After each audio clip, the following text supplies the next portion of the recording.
Esports Necromancy. Here we are. We're going to Fighting Spirit, by the way. One of the most famous maps to this day. But Tasteless, introduce the players. Alrighty, in the upper right, in the blue is Slayer's Boxer. And by the way, we have, in this game, we have the effects turned on, so you can see some of the, I'm probably going to butcher this, like 3D lighting? Yeah, it's lighting. The way the lighting's worked. So this is a cool upgrade they had here, which you can use when you're playing Starcraft Remastered. In the bottom right is YellOw, his opponent. Yeah, we talked about the modes you could do with the new game, and you and I have had the pleasure of actually playing it and messing around with it. You press F5, when we're talking about how easy it is, you press F5 to make it widescreen. You can put it back to standard definition graphics of the 4.3. But I believe it's F7 you press, which opens up these cool lighting effects, and it just makes the game have an extra detail it never had before. As you can see, the SCVs, little thrusters as they return the minerals back and forth. And we talked about how Boxer was the player who kind of defined early rushes, doing dropship strategies. He was kind of a pain for a lot of players to deal with because he had so many strategies. He was so popular in Pro League. But he's also the first icon of StarCraft. He's the player who was the legend, who got the big sponsorship. He was the first StarCraft player who was on billboards across the city. He still is today, and many people consider him to be the father of esports and the first real legend that people looked up to as a player. Okay, so we're definitely most likely going to have a bunker rush. There is the option for Terran to try to fast expand with this, but just because he's putting this here and it's Slayer's Boxer, I'm going to go out on a limb here and deduce that it's probably going to be a bunker rush. With YellOw here now going for Hatch first, this could be favorable for him. I just want to point out real quickly here, guys, this new observer interface is so cool. StarCraft 1 was so old, they didn't have an observer feature initially. In fact, if Terran couldn't have lifted off the command center, we wouldn't have been able to spec games. Yeah, wouldn't have had esports as we know it. The way they started when the game was televised is they'd have a third player in the game who's Terran, who lifts off and hides his SCVs. Then both players give him vision, and the game continues. Yeah. And I'm sorry if I sound like an old person here. Like, back in my day, we didn't watch TV. We just stared at the flames in the fireplace. But that's how it was back then, guys. So this is very cool to have this here now. Yeah. All right, second SCV coming out here. Going to try to deny the drone. We'll be able to do it with the depot. But it is going to be a tight wall here. So looks like he wants to expand behind this.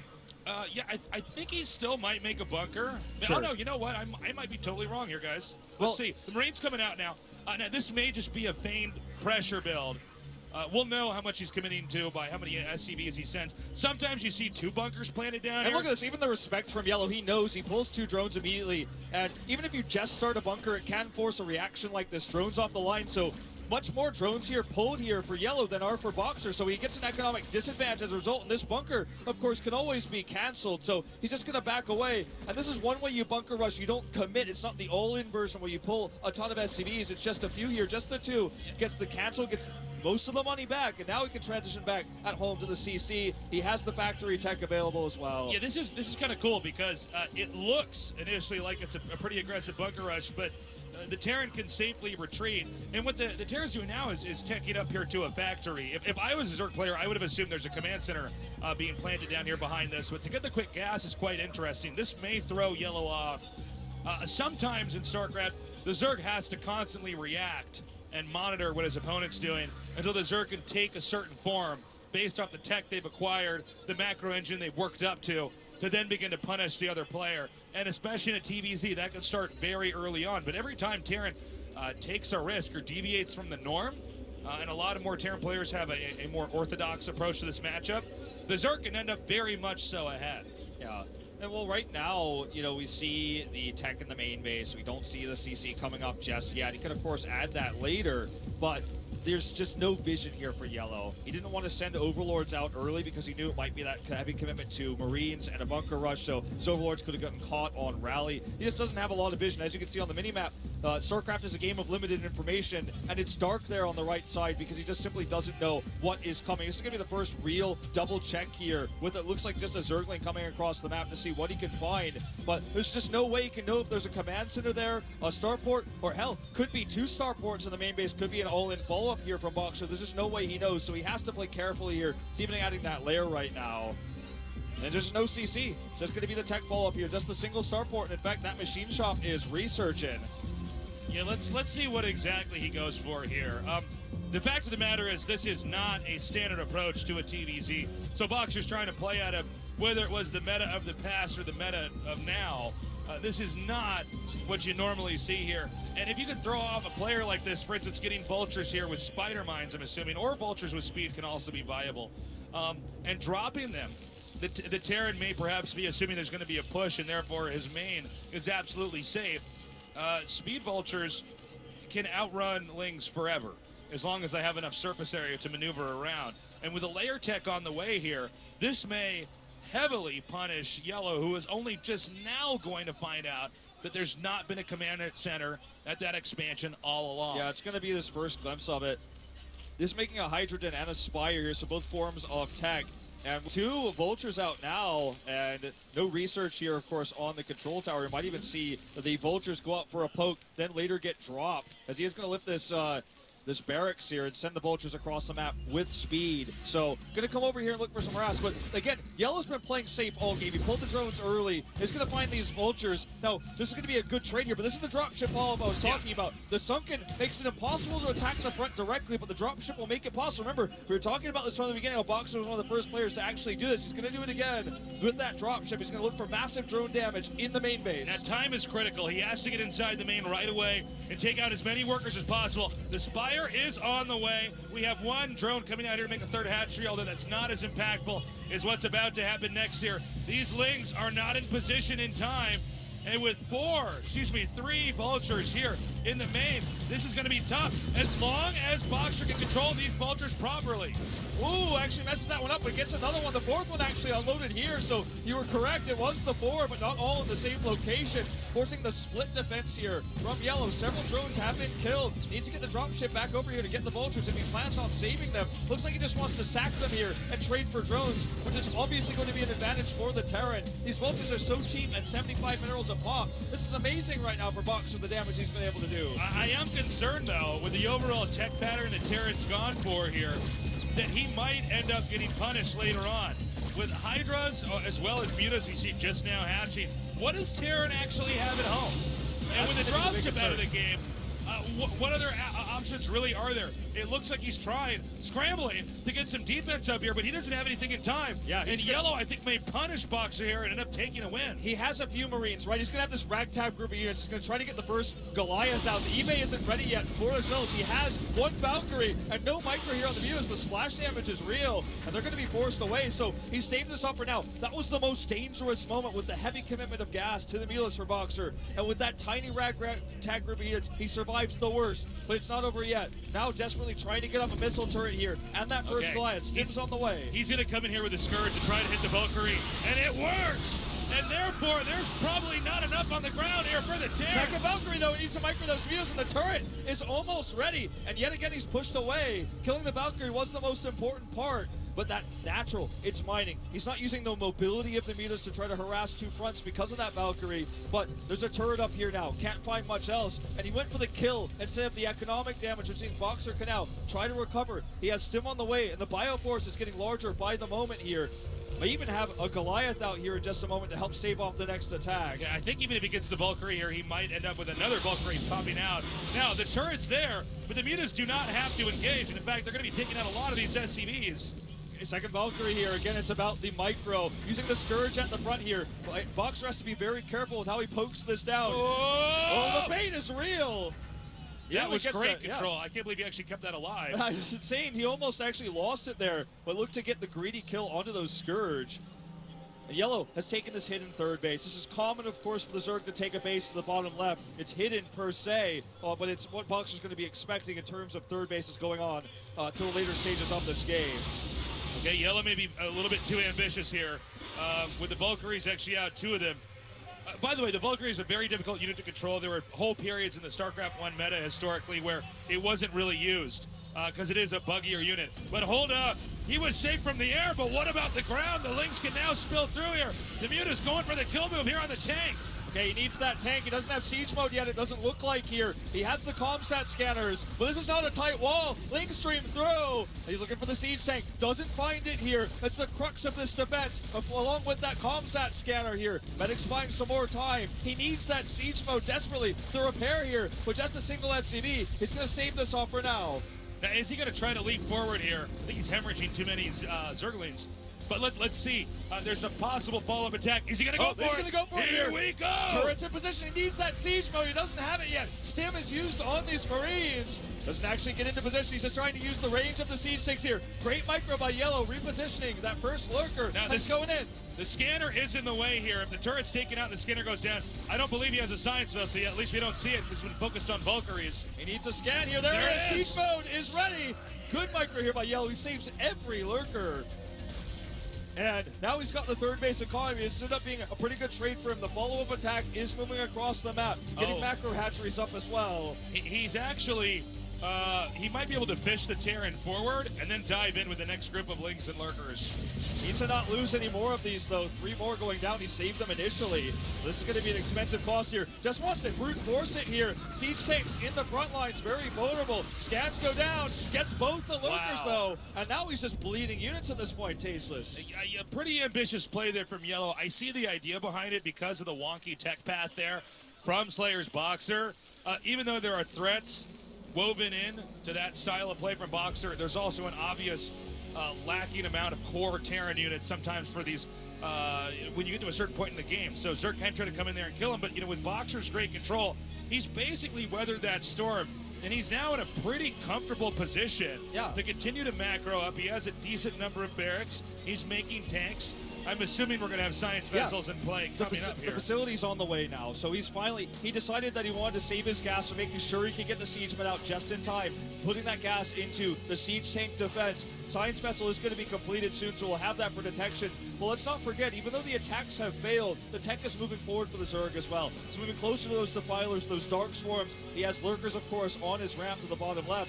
And because this wasn't a 5 racks, more standard, more modern type of play from Boxer, he doesn't have a large bioforce to even look to threaten that bird base right now. It's very small, as you can see here. So he's going to look to use drop ships instead of a brute force attack. The risk, of course, being the Scourge. That's why he sends the Valkyrie forward to make sure there's no Scourge in the way as he looks for this angle. Okay, the drop ship is headed southbound now. Even if the Valkyrie goes down, it's more important that it keeps the drop ship alive. The Scourge are en route. Good micro, saves the drop ship and gets the Scourge. Doesn't want to commit to those second 2 Scourge either. Very well played by Boxer. Boxer attempting to poke out here. Again, this is a 2-base Terran against now a 4-base powering Zerg. In this phase of the matchup, we eventually will have the Terran push out. The burden is not on the Zerg to end the game. You can see the Zerg's already got the Terran surrounded with Lings spread out everywhere. The Zerg will continue to gobble up expansions on the map, tech up to Defilers, which is the most important tech in this matchup, using Dark Swarm and ability.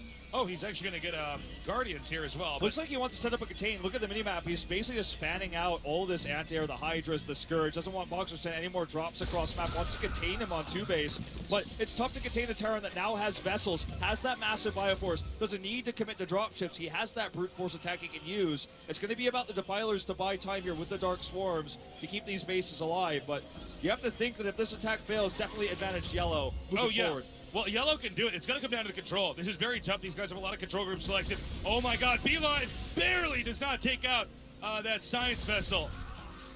Tanks moving forward here. It looks like he's going to send some Lings in with us, and YellOw's going for the throw. The vessel's down here, but he just can't commit into this bio. Gets the vessel at least with that brute force attack. They're just going to have to back off here and reposition the lurkers. This drop gets away, meanwhile. He's going to try to find an angle. He's going to go right through where the rally point is. And that means this dropship should not manage to land. Definitely a poor play there by Slayer's Boxer. Slayer's Boxer, though, continuing to push. The Terran has to play around the fact that Dark Swarms are a threat. The mini game that goes on here is you want to try to irradiate the Defilers. The Defilers then die off. You can't cast Dark Swarm. Meanwhile, the Zerg is trying to catch the Science Vessel with the Scourge to prevent the Science Vessels from irradiating the Defilers. That's right. And even if the Defilers are in perfect position, you just use energy for free units, basically. You use the irradiate to kill lurkers. If you can get a big group of Lings, it's rare. You can at least use it to do that. If you have a large Science Vessel count, that's why it's important to constantly trade up as the Zerg. Take those vessels out with your cheap Scourge. They're faster to build. You get 2 from 1 larva. The Science Vessel is very expensive in gas, and it's also very slow to build. And now, YellOw's been able to take a 4th base down here at the bottom. He has Nidus network control, and now he's going to look for a fight here as well. in the middle of the map. No siege on these tanks. The lurkers are going for broke. Oh, the Irradiate was just a second too late, and that is gunned down. Keep in mind, anything that's ranged cannot deal damage inside the Dark Swarm Cloud. Boxer actually dives forward and pushes up here. Is he going to get sandwiched? We might see another Dark Swarm Cloud come down. Okay, looks like he might want to set up with a flank with these Lings here, but he's getting very efficient trades, but running into this lurker here, looks like it's just alone, so he will stim and push through. He avoided the Dark Swarms, and now this is a very vulnerable moment for YellOw, who doesn't have his lurker set up. He's got 3 of them nearby. We'll buy some time with these. The ones on the left side, though, they're not burrowed. He could try to go for the surround, but they're just not in position. It's almost as if he's forgotten about them, Tasteless. You see the Lynx coming up here now. The lurkers do burrow down, but I have to say, this is a pretty powerful position that Terran has. Oh, but with a really good surround. He's going to have to run through these again, and now the Marines are just getting totally trashed here. Well, does have the scan. You know, he's got just enough medics. It seems like YellOw's not quite doing the damage he needs to do, but he's regrouping. It seems like YellOw should have shut this down, but the second push is inbound here. I'm not clear on how many more Defilers the Zerg has at his disposal, but with a few more Dark Swarms, I think he can definitely hold this position.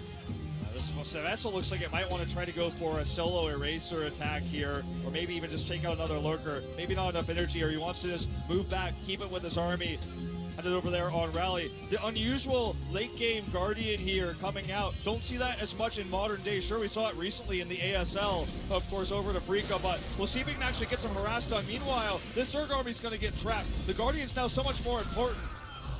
Doesn't have the target here. He's got mostly medics with this army. In fact, it's not a lot of DPS, yeah, just the healing. It's a flimsy army. The problem is if Guardians finish up here, and they are, there's no real easy answer for Terran, and that's the only mining location that Terran realistically has at this point in time. And if YellOw can continue to curb these pushes and slow it down, that's all he has to do. Oh, the sound of a lot of dead medics here, but he does gain some ground. YellOw moving back half of his lurker army, buying time again because he knows the Guardians may be able to bring him into a very strong position here, because Boxer just simply doesn't have, at this current moment in time, any answer for them. They're going to start chipping away at these SCVs, and they're just so high superiority range fighters. Turrets can't save these SCVs. He needs answers with air, perhaps Wraiths or Irradiates, but he just doesn't have them.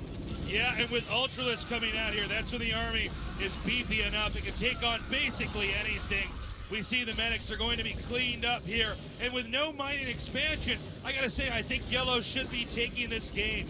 Yeah, hyper-aggressive attacks, catching the vessels consistently, picking off the Marines, and this is not going to be very cost-efficient, obviously. Just 2 Ultras isn't going to be enough. Picks up a few of those medics, but all he needs to do is pull back to his better economy. He's now taken a 5th base on the map. As mentioned before, it's all controlled by Nias. We're going to see the Eraser here to kill these Guardians, but the damage has already been done. This is the Eraser technique where you irradiate your own vessels, because only bio units take damage from irradiate. And then what you do is you move the vessels and try to bump them into the other units and damage them, but it doesn't look like Boxer is microing intensely enough, so the race will be the conclusion to fix this expansion over here. But I gotta say, I don't think Boxer has much more time in this game if he does not manage to get a 3rd base up. And if you look at the bottom of the map, YellOw's in control of basically everything. And with not just Defilers in play, but Ultralisk as well, it's very different in a head-to-head fight for the Terran to ever come out on top. Yeah, this is we're looking at YellOw's vision specifically. That's why the map looks so dark.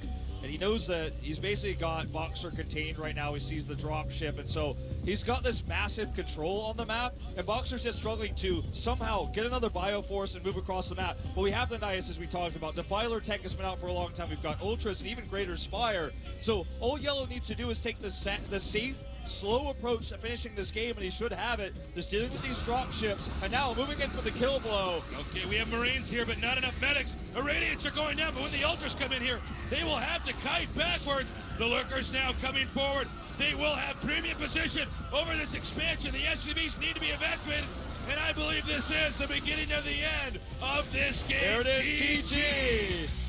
Boxer defeated by longtime rival